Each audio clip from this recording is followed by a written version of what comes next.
What would have happened if Sauron had won? In the grand tapestry of J.R.R. Tolkien's The Lord of the Rings, the defeat of Sauron, the Dark Lord of Mordor, stands as a pivotal moment, a triumph of light over encroaching shadow that shaped the destiny of Middle-earth. Yet the very notion of his potential victory invites a chilling contemplation. What would have transpired had the forces of men, elves and dwarves faltered, and the One Ring returned to its master? A deep dive into this grim hypothetical reveals a future far more dreadful than even the darkest imaginings of the Free Peoples. Sauron's triumph would not be a mere change of governance, but a fundamental restructuring of the existence of Middle-earth, a perversion of its very essence. His aim was not conquest for its own sake, nor was it a desire for a well-ordered if strict realm. Rather, his ambition was a total absolute domination, driven by an insatiable lust for power and control over all living things and the very fabric of the world. With the One Ring restored to his hand, his power would become boundless within Arda, second only to Morgoth in his prime, and perhaps even exceeding him in the subtlety and reach of his influence. The immediate aftermath of such a victory would be cataclysmic. The last alliance of men and elves had failed in the Second Age primarily because Isildur did not destroy the ring. Here the forces gathered before the Black Gate, a desperate gamble to distract Sauron, would have been utterly annihilated. Aragorn, Gandalf, Elrond, Galadriel and all other key figures of resistance would have been swept away. Minas Tirith, the symbol of defiant Gondor, would fall, its ancient stones razed or repurposed into monuments of dread. The once proud kingdoms of men such as Rohan and Gondor would be systematically crushed, their populations either enslaved or exterminated, their lands integrated into one burgeoning empire of Mordor. Resistance elsewhere would be short-lived. The lonely mountain and dale strongholds of dwarves and men would be next, their resources and populations plundered. The elven realms, already dwindling, would face a dire choice: flee across the sundering seas in a hurried, desperate exodus, or be hunted to extinction.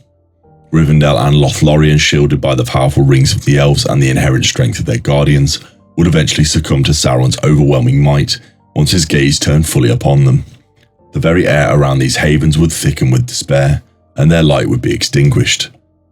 Sauron's reign would be characterized by unprecedented totalitarianism. His eye, a symbol of his omnipresent vigilance, would become a literal reality, extending its malevolent scrutiny over every corner of the subjugated lands. No thought, no whisper of dissent, no hidden hope would escape detection. Fear, not loyalty, would be the foundation of his rule. Individuals would be stripped of their identity, becoming mere cogs in the vast dark machine. Freedom would be an unknown concept to replace an absolute servitude. Economically and environmentally, Middle-earth would undergo a horrifying transformation. Mordor itself was a testament to Sauron's vision, as land ravaged by industry, its air choked with smoke, its ground barren and scarred. Under his complete dominion, this industrial blight would spread. The rich, fertile lands of the West, with their forests, rivers and mineral wealth, would be mercilessly exploited. Ancient woods would be felled to fuel his furnaces and war machines. Rivers would be diverted or poisoned by industrial waste. The Shire, a bastion of peace and pastoral beauty, would likely be converted into an agricultural slave colony or even razed, its inhabitants dispersed or enslaved. Their simple joy and gentle ways anathema to the Dark Lord. Forced labour would be the norm, with vast slave camps housing conquered men, dwarves and even orcs, who proved insufficiently loyal or useful. Dwarves with their unparalleled mining skills would be driven deep into the earth, extracting the minerals needed for Sauron's armaments and dark experiments. Orcs, whilst useful as soldiers and overseers, would remain a savage, expendable force, living in conditions barely better than their victims. The very concept of a living world, as understood by the Free Peoples, would cease to exist, replaced by a barren, efficient and utterly controlled landscape, designed solely to serve Sauron's will. Beyond the physical subjugation, Sauron's victory would entail a profound spiritual and cultural desolation. History would be rewritten, true knowledge suppressed or twisted to fit his narrative. Art, music, and all other forms of creative expression not serving his glory would be forbidden. Libraries would be burned, ancient lore destroyed, and the very memory of a free past systematically erased from the minds of the oppressed. The languages of the free people might fade, replaced by the guttural black speech, a language crafted for command and fear. Even the very concept of hope would be meticulously extinguished. The endless oppressive twilight of Mordor, both literal and metaphorical, would descend upon the entire world. The long-term implications are perhaps the most chilling.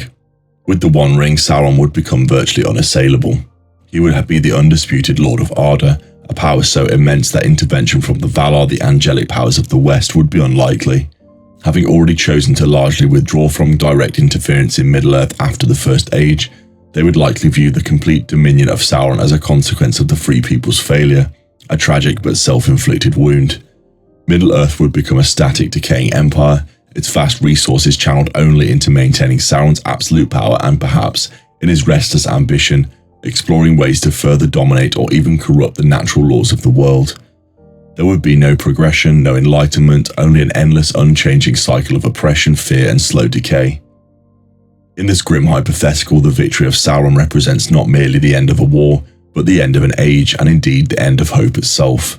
It underscores the profound significance of the courage, sacrifice, and unexpected resilience of the Free Peoples, whose ultimate triumph ensured that Middle-earth remained a realm where light could still break through the shadows, and where the possibility of freedom, beauty, and renewal could endure.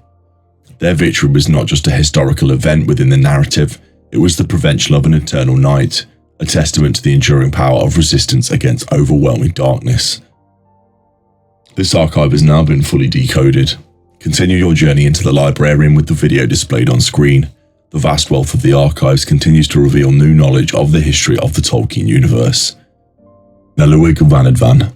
Until we meet again.